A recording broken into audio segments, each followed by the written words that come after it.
Muy bien, 10:30 de la mañana de este viernes 22 de noviembre. Seguimos en Rebeldes Sin Cauce y los viernes nos gusta hablar de tender puentes, ¿no? En este espacio que tiene el Instituto de Estudios Sociohistóricos de la Facultad de Humanas y los viernes tenemos distintos invitados e invitadas y en este caso está el profesor Ignacio Roca, porque vamos a charlar sobre algo muy interesante, sobre la difusión de arte rupestre, y en este caso de Piedras Coloradas, que tienen junto, es un proyecto que tienen junto a la escuela número 260 de Chosmalal, pero este proyecto ya viene desde hace unos años, así que la idea es contar la experiencia que tienen con este proyecto en general y en especial lo de Chosmalal. Buen día, Nacho, ¿cómo va? Hola, buenos días, ¿cómo están? Muy bien, bienvenido. Bueno, gracias por acercarte al estudio, que ya lo conocías. Sí, gracias a ustedes por invitar. Bien, bueno, la idea es que nos cuentes de qué se trata. Primero, este proyecto que inició ¿en qué año? Este en particular, que es un proyecto de extensión, inició este año, pero es la continuidad de una acción de extensión que inició en el 2022. En la cual fuimos a Macachín y a Puelén. Pero a su vez esa acción también se enmarca en una línea de trabajo que venimos llevando desde hace unos cuantos años en el Instituto de Estudios Sociohistóricos. Bien, bueno, y contanos este interés por las pinturas rupestres, sí, o el arte rupestre. Se enmarca las pinturas rupestres como parte del conjunto de patrimonio arqueológico. No estamos trabajando con patrimonio arqueológico, nuestra línea de trabajo tiene que ver con la arqueología pública. La arqueología pública es una rama de la arqueología que aborda toda aquella dimensión pública y política de la arqueología. La arqueología muchas veces, motoriza problemáticas de tipo social o política, ¿no? Como puede tener que ver con los reclamos de restitución de patrimonio, el tráfico ilícito, las demandas por querer acceder también, conocer y acceder y disfrutar del patrimonio arqueológico, los distintos relatos o interpretaciones que se dan sobre el pasado a partir de la arqueología, el turismo. Hay un montón de ramas de la arqueología que no tienen que ver específicamente con ir a excavar, que es la parte más técnica, si se quiere, que es la parte más social, más política, más pública, que se llama arqueología pública. Eso es lo que nos interesa a nosotros, entonces yo particularmente vengo trabajando con ese tema hace 15 años. Me interesa mucho ese tema y somos un grupo de estudiantes y colegas interesados en ese tema ahora y entonces venimos dándole forma a distintos proyectos. Bien, y en esto en Macachín y en Puelén, ¿qué hallaron? Fuimos a hacer talleres, porque un poco, y en este también, la idea es, generar redes de diálogo entre referentes locales del interior provincial. ¿A qué me refiero a referentes? A actores institucionales claves, como pueden ser docentes, alumnos, etcétera, pero también en La Pampa, al igual que en el resto de las provincias, hay muchos pobladores de ámbitos rurales que tienen un conocimiento muy profundo de los sitios arqueológicos, de la historia, y con los cuales por ahí hace falta tender un puente y reforzar diálogos y en conjunto proponer políticas y planes de gestión de conservación y difusión, porque lo que nos dimos cuenta es que la problemática de la conservación del patrimonio, que ahora si quieren les cuento también lo que ha pasado con vandalización y deterioro de estos sitios. Las políticas de conservación creemos que si no salen de ese encuentro no son posibles, porque si vos lo proponés como una bajada de línea muy vertical de parte de las instituciones académicas o del Estado, la gente no se lo apropia. Exactamente, y ahí dijiste algo clave. Y por el otro lado, si tampoco intercedes como autoridades de aplicación, etcétera, y dejas todo a la, al azar librado, el liberalismo patrimonial, como sí ocurre en otros países, como en Estados Unidos, por ejemplo, que el patrimonio arqueológico se puede comprar y vender en algunos estados. Claro. Tampoco sirve. Entonces, la solución surge de esa sinergia. Entonces hace falta generar redes. Y fuimos a Macachín y a Puelén Polén es un sitio con una riqueza arqueológica enorme, muy importante. Y en Macachí también fuimos porque recientemente se había dado un antecedente muy, muy interesante y muy delicado de denuncia y de intervención policial ante una colección privada de una persona que hacía muchos años que trabaja por cuenta propia con el tema y que tenía una colección muy importante, y bueno, hubo una intervención policial, generó un revuelo enorme en la localidad, y entonces creímos idóneo ir a proponer una mesa de diálogo. Entonces estuvo buenísimo, eso fue en el 2022. Y ahora sigue un poco la misma línea, y la idea es trabajar con la escuela de Chosmalal y con los puesteros de Chosmalal en torno específicamente a las pinturas rupestres que hay en Chosmalal. Uniendo un poquito todo eso que estabas diciendo, te pregunto también, inclusive como historiador, ¿no? Es decir, ¿qué narratividades o qué relatos hay de estas personas que por ahí tienen colecciones privadas o colecciones individuales que contrastan con la idea que ustedes le quieren dar o el valor que ustedes le quieren dar a esas cosas? Es una buena pregunta, porque ahí está la cuestión de darnos cuenta como científicos que los imaginarios, las ideas que construyen las personas, que por otro lado son las que conviven diariamente con ese patrimonio, pueden ser distintas a las que tenemos nosotras y nosotros, ¿no? Desde la ciencia. Y queremos aprender de esos imaginarios también, ¿no? Sin idealizar tampoco, ¿no? Porque a veces... claro. Sí, no es que sean mejores. Claro, son distintos. Son distintas. Sí. Y también muchas veces a veces prejuzgamos positivamente que también los pobladores que viven cerca de los sitios patrimoniales tienen muy apropiado ese patrimonio y lo cuidan mucho, y muchas veces no es así. Muchas veces también los actos de vandalización o de tráfico o de daño surgen también localmente. Entonces, pero ni una cosa ni la otra, digamos. Son realidades con las cuales tenemos que dialogar. No son ideales. Pero ese patrimonio, ¿cómo lo muestran en sociedad? Como vengan a ver la rareza, vengan a ver lo distinto. ¿Se dan cuenta que es algo que puede llamar la atención? Sí, además también, porque por ahí pasa desapercibido. No es algo masivo, digamos. Hay casos muy individuales de personas muy interesadas, y generalmente esas personas,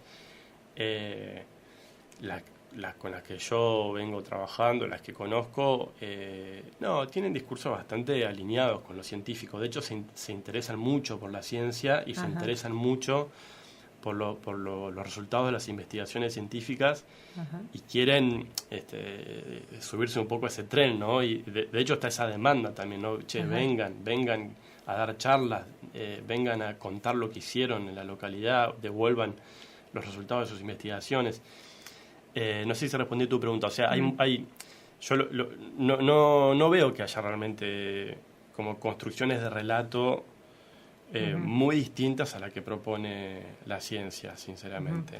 Pero cuando tienen, por ejemplo, piezas de patrimonio que pertenecen a pueblos originarios o a determinadas comunidades, esa contradicción, ¿cómo la resuelven? No sé si serán propietarios los pueblos originarios o si son...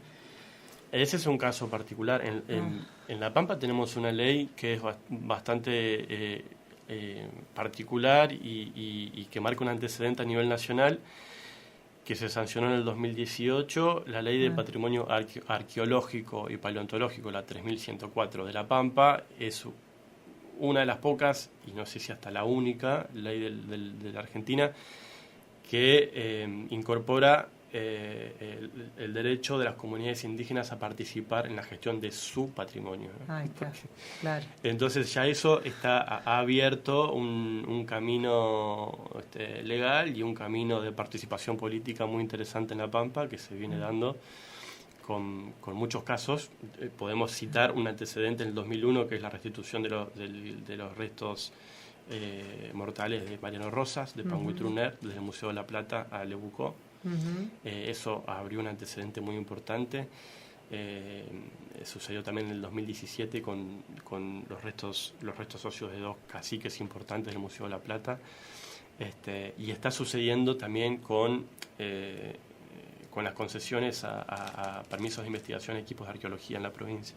Pero las comunidades tienen injerencia y participan. Entonces, ahí se da un poco otra apropiación, claro, en relación a las comunidades indígenas, ¿no? Y con relación a los talleres que hicieron en Macachín, en Puelén, ¿qué detectan ustedes que la comunidad en general sabe o conoce de este patrimonio arqueológico?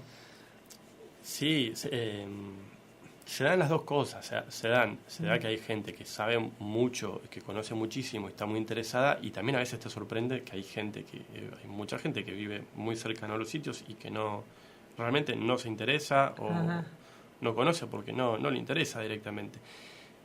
Tener las dos realidades, pero hay gente que se interesa muchísimo, y generalmente la gente que va a los talleres es porque es la gente que se interesa. Y lo valora un montón y se ponen recontentos y la pasamos súper bien y se dan encuentros muy estimulantes, muy interesantes. Y aparece mucho la preocupación, una preocupación ¿no? por preocupación ante una realidad que existe en todos lados, ¿no? No es por una realidad de mucho por ahí mucho peligro que corre este patrimonio, porque faltan construir muchos planes de gestión, ¿no? Mucho más, invertir mucho más. ¿Pero qué decís? ¿Se roban las cosas? Se roban las llevan, cosas, se ¿qué? deterioran, están inaccesibles, no hay como un ordenamiento, un plan, ¿no? Que como decía al principio, ese plan yo entiendo que tiene que ser como multivocal, ¿no? O sea, tienen el Estado con los pobladores, con la universidad, con los propietarios de los campos. ¿No? Hay un montón de actores vinculados, y si no sentás a todos los actores a hablar y a proponer un plan de gestión, claro, difícilmente puedas hacer algo. Igual, esto es una realidad. A ver, yo lo entiendo. Cultura en general es uno de los presupuestos más bajos históricamente en la Argentina y en todos lados. Bueno, dentro de cultura también es un espacio que como yo lo entiendo, generalmente se asocia mucho a la espectacularidad, a los espectáculos, y no es así, porque cultura tiene un montón de frentes importantísimos que cubrir, bibliotecas, archivos, bandas, etcétera, música, arte, museos. Dentro de cultura, patrimonio también es un área en particular grande y que requiere muchos recursos, y que aparte requiere mucha presencia en el territorio. Claro. Y nuestro territorio es vasto. Ahora, Nacho, y hablamos de patrimonio y hablamos de imaginarios también. Por ahí, en el imaginario común, el patrimonio se asocia, no sé, a la tumba, a la ánfora, a la punta de flecha, a objetos bien materiales. Exacto, bien materiales y bien contundentes. Edificio. Claro. ¿Ustedes desde dónde están mirando justamente ese patrimonio y qué lo constituye? ¿O a qué le denominarían ese patrimonio? Bueno, es que nosotros estamos trabajando específicamente con patrimonio arqueológico. Ajá. Patrimonio cultural es un concepto más amplio dentro del cual está el arqueológico. Como bien vos decís, se puede hablar de patrimonio cultural material y patrimonio cultural inmaterial, ¿no? Y el inmaterial tiene que ver más con los conocimientos, ¿no? con las formas de hacer, con conocimientos heredados de generación en generación, que son claros, es un patrimonio inmaterial, intangible, porque estamos hablando de algo abstracto que es conocimiento. Perdón. Un ejemplo puede ser el conocimiento de las tejedoras del oeste de La Pampa, ¿no? Las técnicas de tejido que han sido, y con lo cual se viene trabajando en la provincia desde hace varios años, es un ejemplo de patrimonio inmaterial. Nosotros en este proyecto en particular trabajamos con patrimonio arqueológico, lo cual de por sí implica un alto grado de materialidad, ¿no? Pero en realidad ambos tipos de patrimonio no existen uno sin el otro. Lo que le da el valor al patrimonio material es su valor simbólico, su valor inmaterial, ¿no? O todo el conjunto de sentidos que atribuimos a esa materialidad, y viceversa. El patrimonio inmaterial muchas veces se expresa, se manifiesta en un soporte material. El conocimiento de los tejidos se manifiesta en los ponchos, en las matras. pero una cosa sin la otra no tiene valor. Y por eso es muy importante con el patrimonio arqueológico, cuando vos lo fetichizás como una pieza material y nada más, Sí. Queda desprovisto de todo su valor. Y eso sucede cuando, por ejemplo, alguien levanta piezas y se las lleva a su casa. Lo que estás haciendo en ese acto de posesividad individual, ¿no? Mirá qué linda punta de flecha, me la quiero para mí como un trofeo. Estás disociando completamente ese artefacto de su contexto, arqueológico, de su contexto sistémico, que es el que nos puede proveer la información que le da sentido a esa pieza. Vos levantás una pieza y tal vez a 3 metros de esa pieza estaba el objeto contra el cual impactó y te puede dar un montón de información, ¿entendés? O podés encontrar un montón de elementos asociados que le dan sentido a esa pieza. ¿Y qué le contestás a esa persona que dice, bueno, pero yo iba caminando por el medio del campo y la encontré? Si yo no la encontraba y la traía, nunca te ibas a enterar de que esa punta de flecha estaba ahí. Le cuento esto, sencillamente.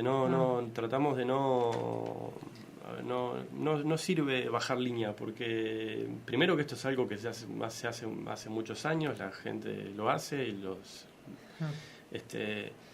no sé, prohibir no está bien, hay una ley, creo que hay situaciones que sí merecen ser por ahí sancionadas o se puede ver, de hecho faltan recursos también Sí. para muchas veces encarar situaciones legalmente.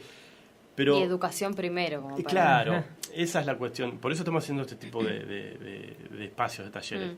Vos dijiste algo clave al principio. La solución es, cuando vos sentís que algo es tuyo, lo cuidás. Vos a tu casa la cuidás, a tu coche lo cuidás, a tu familia la cuidás. Cuando lo que es tuyo lo cuidás. Sí. Y muchas veces descuidás lo que sentís que no te importa, que no es tuyo. Hay muchos contextos, en muchas provincias donde las poblaciones se han apropiado tanto del patrimonio, sienten que lo cuidan espontáneamente. Ajá. Esa es la solución, ¿no? Claro. Pero también en ese acto de relacionarse, de levantar piezas, también hay un vínculo afectivo de apropiación que también merece ser para mí... Es mi reliquia. Sí. Claro, pues después está ahí puesto como museo quizás en la casa, no es que la tiran. Exacto, hay situaciones y situaciones. Una cosa es que una persona agarra una punta de flecha en la pampa y la venda en Mercado Libre a un coleccionista europeo, me parece gravísimo. Otra cosa es que un poblador rural que vivió ahí toda su vida, que es tercera, cuarta generación que vive en el oeste pampeano, levanta una pieza, lo tiene en su casa y es distinto. Claro. Porque es una persona... Parte de su historia. Es parte de su historia, entonces es distinto. Cuando, por ejemplo, en estos talleres que mencionabas, de que hay mucha gente que llega ya conociendo en dónde viven y qué tienen, y quizás otros no, pero después de estos talleres, ¿ustedes han podido saber si, por ejemplo, se mejoró esa difusión, o al menos hay más conocimiento, o han organizado algo más turístico quizás en ese lugar, también como parte de la difusión del arte? Con proyectos anteriores sí, no con estos talleres en particular. Yo creo que estos talleres sí generan, después la gente te escribe, después hay repercusión en las redes, es la idea, ¿no? Quedar en contacto, armar redes de contacto, todo eso sí sucede, pero tal vez sí hubo repercusión con proyectos más grandes entre los cuales, en los que algunos participamos nosotros y nosotros no. Un ejemplo, por ejemplo, es Cerro de los Viejos, en el departamento Caleu, en el sureste de La Pampa. Es un sitio arqueológico muy importante, muy interesante, con particularidades muy especiales, desde el punto de vista arqueológico, desde el punto de vista ecológico también. Y ahí se está trabajando desde el 2017. Y bueno, sé que ahora el gobierno provincial está retomando el proyecto de acceso público al sitio. Y eso sucede porque hubo un proceso de trabajo de muchos años y de proponer planes de gestión.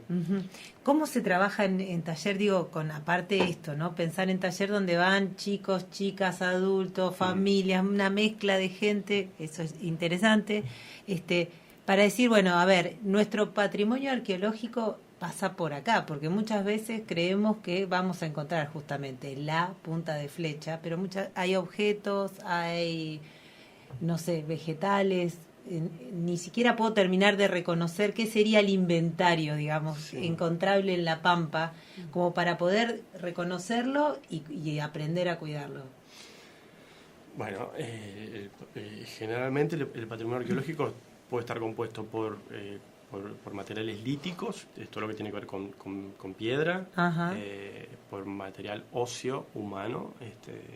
Eso es un tema delicado, muchas veces tabú, pero del cual hay que hablar, porque es muy común, ¿no?, que aparezca esta frase, porque en mi campo hay un cementerio de indios, ¿no? O sea, claro. Entonces, y ahí hay muchas cosas de las cuales hablar también. A ver, La Pampa está poblada hace 8.600 años. 8.600 años con seguridad. Ajá. Cuando aparezcan pruebas, seguramente desde hace más tiempo, 12.000, 14.000 probablemente años, tenemos pruebas concretas de 8.600 años. Si hay seres humanos caminando por acá desde hace 8.600 años, por supuesto que La Pampa está repleta, claro, de cuerpos descansando, ¿no?, debajo de la tierra. Pero hay tanto desconocimiento con eso que muchas veces se mistifica, se fetichiza, se esoteriza, y muchas veces se confunde. Otra cosa que suele suceder cuando aparecen restos humanos, y que pasó acá en La Pampa, es que inmediatamente aparece la preocupación por casos de desaparición, o se lo asocia con casos de desaparición, hasta se lo ha asociado con casos de femicidio. Y ha tenido que intervenir la policía, que es lo que debe hacer cuando aparece un resto humano, pero cuando se determina que es de contexto arqueológico, que tiene más de 100 años, y de ahí para atrás, ya ahí queda en manos de disciplina arqueológica y de Secretaría de Cultura, ¿no? Si tiene menos de 100 años y es en contexto histórico, ya pertenece al ámbito forense y la justicia. Bien. Pero ese tipo de cosas es importante saberlas. Después, líticos, todo lo que son herramientas de piedra, que son manifestaciones culturales de antiguos cazadores recolectores, ¿no?, que han vivido acá, como te decía, desde hace 8.000, 9.000 años. ¿Y objetos que, por ejemplo, puede ser solo piedra? Lo más común es lo lítico, sí. De barro, ¿no? Cerámicas, hay mucha cerámica en la Pampa, hay cerámica decorada, cerámica decorada con incisiones, cerámica decorada con impresiones, ¿no?, como con hilo, por ejemplo, impreso en la cerámica fresca. Muchas de esas cerámicas reproducen los mismos motivos estilísticos que aparecen en las matras.